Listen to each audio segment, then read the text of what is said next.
Hello students, how are you? Hope you are doing well. Welcome to Swastik Learning Center. तो students, आज हम कर रहे हैं 10th क्लास का एक्सरसाइज 1.3. तो इसमें से आपका एक क्वेश्चन पेपर में डेफिनेट रहता है.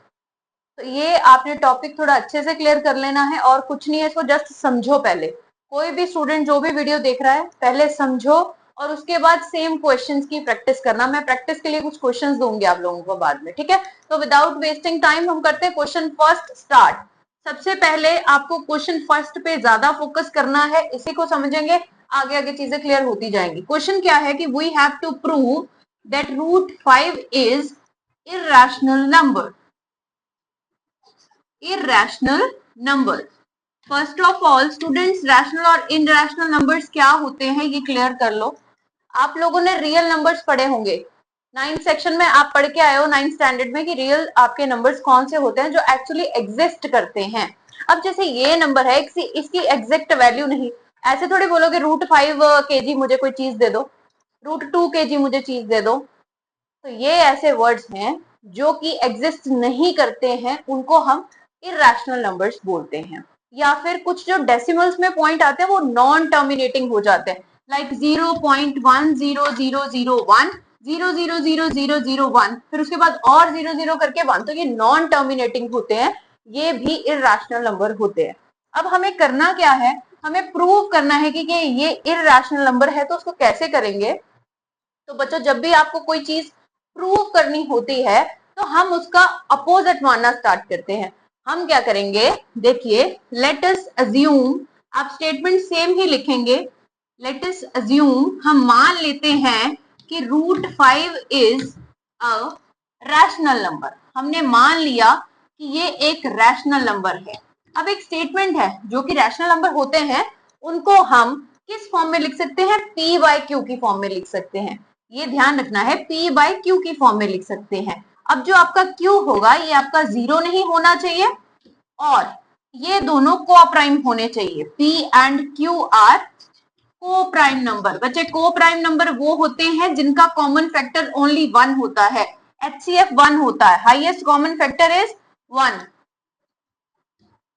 ठीक है, तो ये चीज आपने याद रखनी है. इसका मतलब जो ये दो वैल्यू होंगी, ये दोनों वैल्यू में कुछ भी कॉमन नहीं होगा, इनका कोई भी फैक्टर कॉमन नहीं होगा. तो मैंने आपको एलसीएम वाली क्लास में बताया था, जिनका कॉमन फैक्टर कोई नहीं होता उनका कॉमन फैक्टर 1 होता है. तो हाईएस्ट कॉमन फैक्टर कौन हुआ? इसका 1 हुआ, इसलिए इसे को प्राइम नंबर्स बोलते हैं. तो ये चीज थोड़ा समझ लेना. मैंने ये क्यों लिखा, आप क्या करेंगे, लेट अस अज्यूम, हमने माना कि जो रूट 5 है वो एक रैशनल नंबर है. देयरफॉर अगर वो रैशनल नंबर है, इट मीन रूट 5 को हम लिख सकते हैं p बाय q की फॉर्म में. अभी मैंने बताया. अब ये हमारे पास बन गई मेन चीज, इसको सॉल्व करना आगे स्टार्ट करेंगे. अब क्या करेंगे, इन दोनों को इक्वेट करेंगे, अरेंज करेंगे. ठीक है, इसको अरेंज करके देखो क्या आएगा. जिसके नीचे कुछ भी नहीं होता उसके नीचे मतलब 1 होता है, तो इसको आप क्रॉस मल्टीप्लाई कर दो. क्रॉस मल्टीप्लाई करने पे क्या आएगा, root 5 is equal to p. Root 5q is equal to p. अब हमारे पास एक इक्वेशन से बन गई छोटी सी. अब क्या करें, अब क्या करेंगे, squaring on both sides. Squaring on both sides. अब स्क्वायरिंग हमने दोनों साइड कर दी तो हमें क्या मिला, वी गेट, स्क्वायरिंग करो p की तो सीधा p स्क्वायर हो गया. बच्चे, जब रूट 2 बार मल्टीप्लाई हो वैल्यू, मतलब कि अगर मैंने मान लो यहां लिखा रूट 2 इंटू रूट 2, तो इसका क्या मतलब होता है, 2. ठीक है, तो यहाँ पे रूट 5 को मैंने जब 2 बार मल्टीप्लाई किया तो मेरे पास क्या वैल्यू आई, 5. क्यू को मैंने 2 बार मल्टीप्लाई किया तो मेरे पास क्या वैल्यू आई, क्यू स्क्वायर. अब देखिए यहां से हमें क्या पता चलता है, क्या पता चला कि p square is divisible by 5. अब ये मुझे कैसे पता चला, मैं आपको यहां करके बता देती हूँ. 5q square is equal to p square. मैं इसको अब सॉल्व करना चाहूं तो मैं कैसे करूंगी, जैसे हम करते थे कि x स्क्वायर की वैल्यू निकालनी है, हम x को यहीं रखते थे, दूसरे जो उसका वर्ड जो भी उसके साथ हमारे पास डिजिट होता था हम नीचे ले जाते थे. अब क्या करेंगे, नॉर्मल लिखे, मान लो यहाँ 1 है, 1p स्क्वायर है, तो इसको ऐसे लिख सकते हैं. या फिर मैं 5 को उधर ले जाऊं, डिवाइड हो रहा है, या फिर p 5 के साथ डिवाइड हो रहा है, या फिर 5p के साथ डिवाइड हो रहा है। तो इससे मुझे क्या पता चला कि p square is divisible by 5 हो रहा है ना, नीचे आ जाएगा p।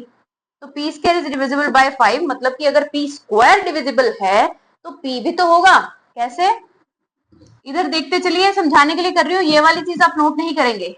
देखिए अगर मैंने लिखा कि 5q स्क्वायर के नीचे मैं p स्क्वायर लिख रही हूँ, तो ये जो 5 है वो p से डिवाइड हो रहा है। मैं अभी इसको खोल दूं तो ये p से भी तो हो रहा है, सिंगल p से भी तो हो रहा है। इसलिए मैंने यहाँ क्या लिखा कि p square is divisible by 5, therefore p is also divisible by 5। ये चीजें आप एज इट इज ही लिखेंगे। इसके बाद अब क्या करें, यहाँ पे तो स्टॉप हो गई एक चीज, इसको आप दे दो नंबर 1। ये होगी आपकी इक्वेशन 1। अब इक्वेशन 2 बनाते हैं, ये नोट करेंगे आप। अब क्या करते हैं, लेट p की वैल्यू रख देते हैं 5r। मान लिया कि p की वैल्यू हमारे पास 5r है, तो अब क्या करें, अब क्या करेंगे, putting value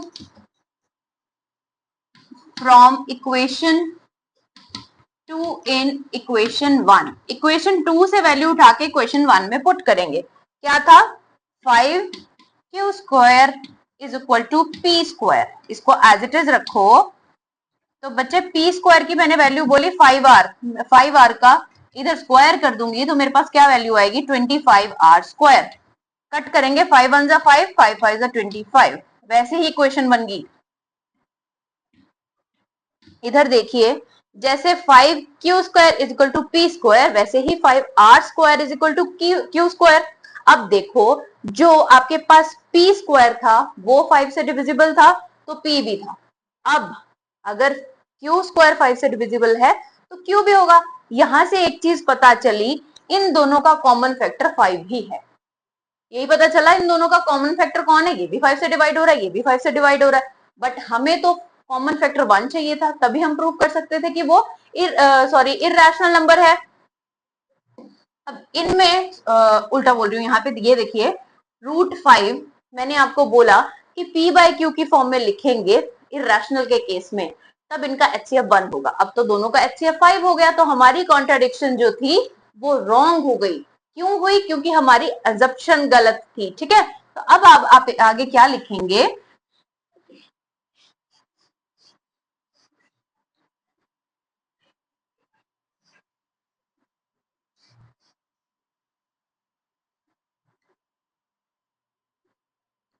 by equation 1 and 2 it is clear that our assumption is wrong,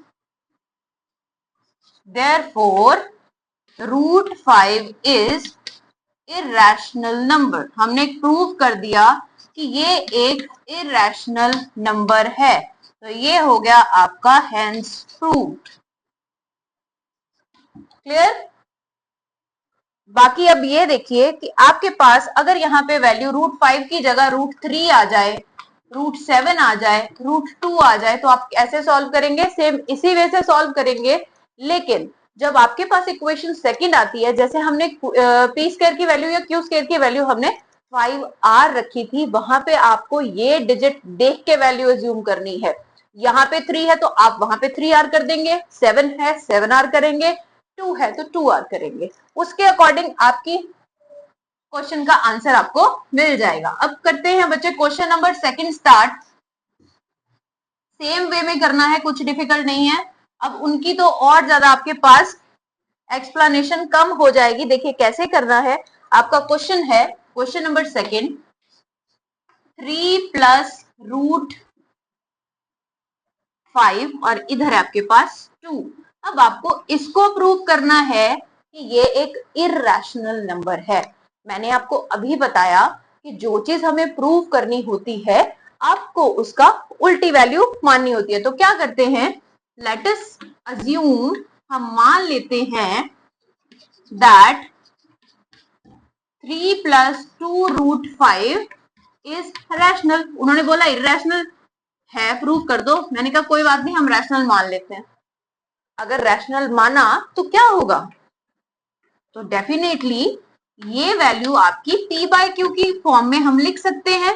आप ये जरूर लिखेंगे कि q not equal to 0, p and q are coprime numbers. ठीक है, p and q are coprime numbers. अब बच्चे इसको आप अरेंज करिए, क्या होगा, इक्वेशन कैसे सॉल्व करते हैं। जब भी इधर दो वैल्यूज आपकी प्लस हो रही हैं, इक्वल टू के दूसरी साइड लेके जाएंगे तब आपकी वैल्यू माइनस हो जाएगी। अभी यहाँ पे 3 देखो इसके साथ प्लस हो रहा है, जब मैं उसको दूसरी साइड लेके जाऊंगी तो माइनस कर देंगे। क्या लिखेंगे, 2√5 इज इक्वल टू p/q। अब ये इधर प्लस का था, दूसरी साइड जाके माइनस का हो गया। 3 तो हमने कर दिया अरेंज, अब ये भी तो करना है, हमें सिर्फ इधर रूट वाली वैल्यू रखनी है, बाकी सारे को उधर ले जाएंगे। अब क्या करोगे, इसके नीचे मान लो 1 है, या फिर मैं इसको ऐसे छोड़ दूं, मत कंफ्यूज होना। √5 इज इक्वल टू p/q -3, ये पूरी की पूरी एक वैल्यू समझ लो, बाय 2। अब बच्चे ये चीज साफ देख के पता चल रही है कि p and q are integers, 3 and 2 is also integer. अब अगर ये सारी वैल्यू इंटीजर्स हैं, दैट मीन कि ये रैशनल वैल्यू है।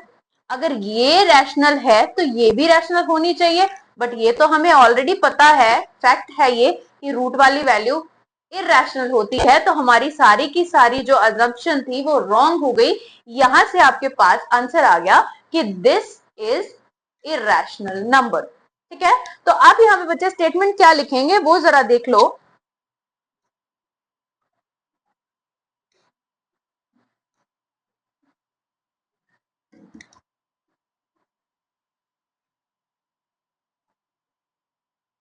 सिंस 3, कौन कौन सी वैल्यू है, 2, p and q are integers, therefore p/q -3/2 is rational number। ठीक है, according to this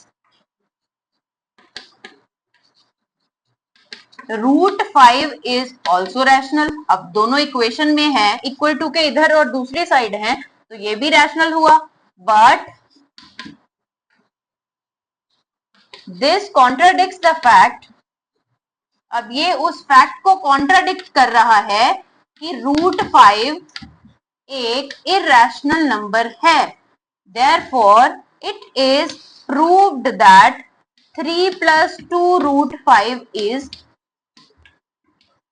irrational number।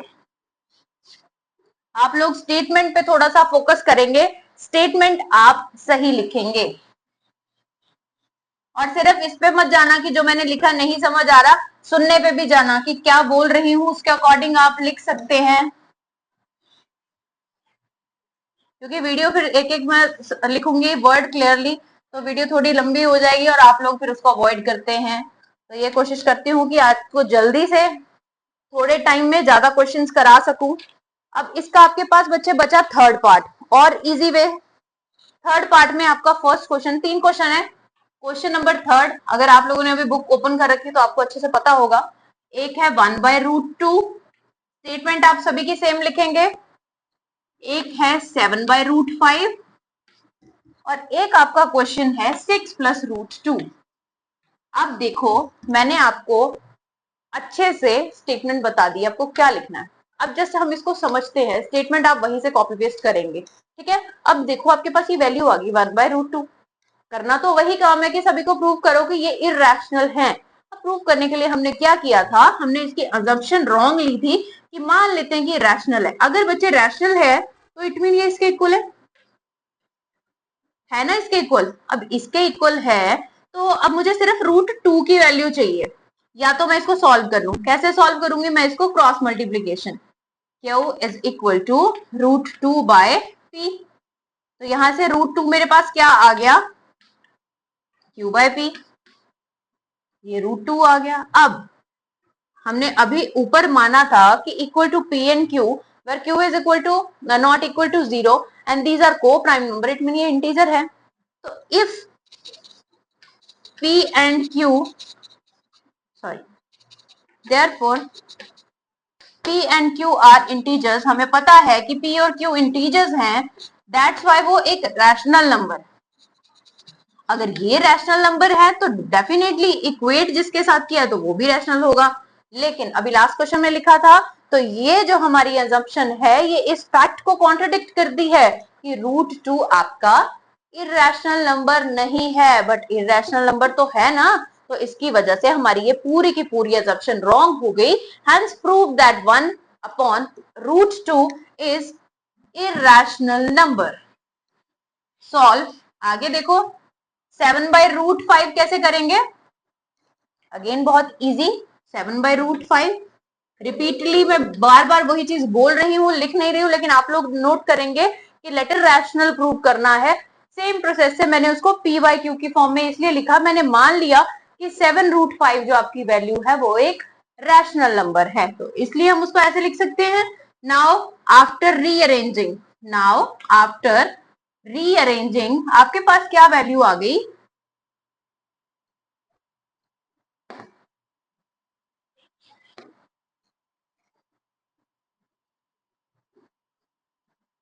आप लोग स्टेटमेंट जरूर लिखेगा ताकि समझ आए, ऐसे कुछ समझ नहीं आएगा डायरेक्ट आप वैल्यू लिख के इक्वेट करके छोड़ देंगे, तब उसके बिल्कुल भी नंबर नहीं मिलेंगे आपको। ये वैल्यू, ये चीजें लिखनी बहुत जरूरी है। क्या करेंगे, सबसे पहले आप क्या करोगे, √7 को हमने मान लिया रैशनल नंबर। अगर रैशनल नंबर माना देयरफॉर हम उसको ऐसे लिख सकते हैं।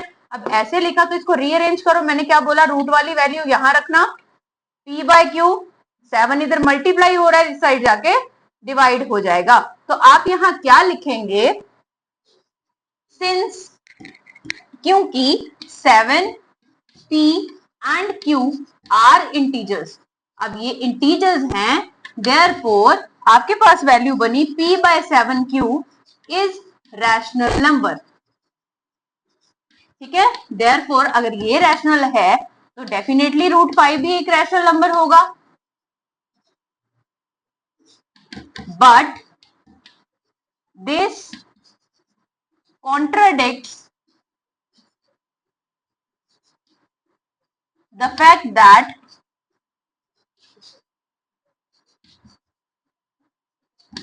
√5 is irrational number।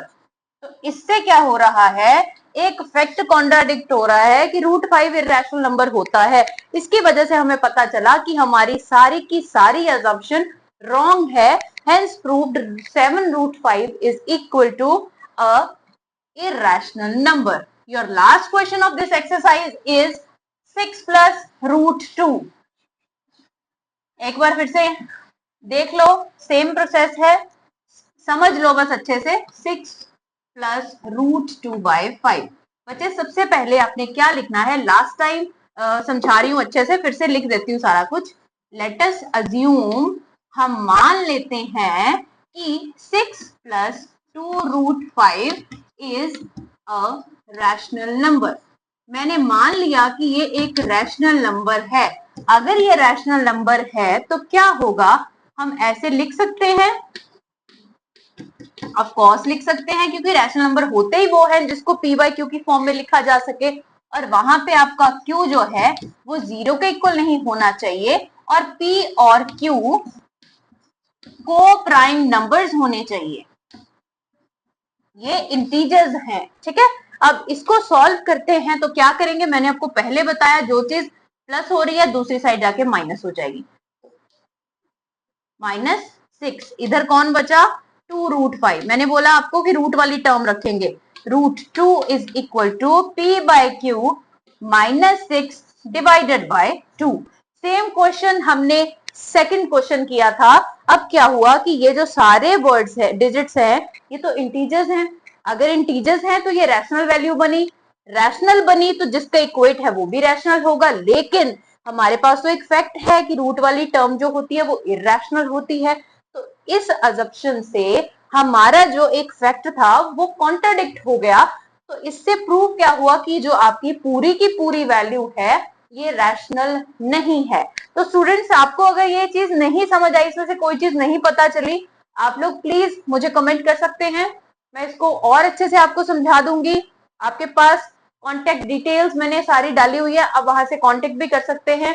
किसी को डाउट है आप पर्सनली भी पूछ सकते हैं, और नेक्स्ट वीडियो आपकी डल जाएगी चैप्टर 2 के लिए। तो बच्चे, नेक्स्ट वीडियो के लिए follow, subscribe, share, like, comment सब कुछ जोरदार से करें, ताकि मैं आप लोगों को अच्छा कंटेंट प्रोवाइड करती रहूं। और समझ आता है तो आप प्लीज इसको आगे भी शेयर करें, और जो चीजें आपको इसमें कमियां लगती हैं कि यहाँ यहाँ हमें और चीजें, थोड़ा यहाँ पे और एफर्ट डलना चाहिए, तो आप लोग प्लीज उसको एज अ सजेशन भी मुझे कमेंट में लिख सकते हैं। थैंक यू फॉर टुडे, और पढ़ते रहें, टाइम प्लीज वेस्ट ना करें। Thank you so much for the today.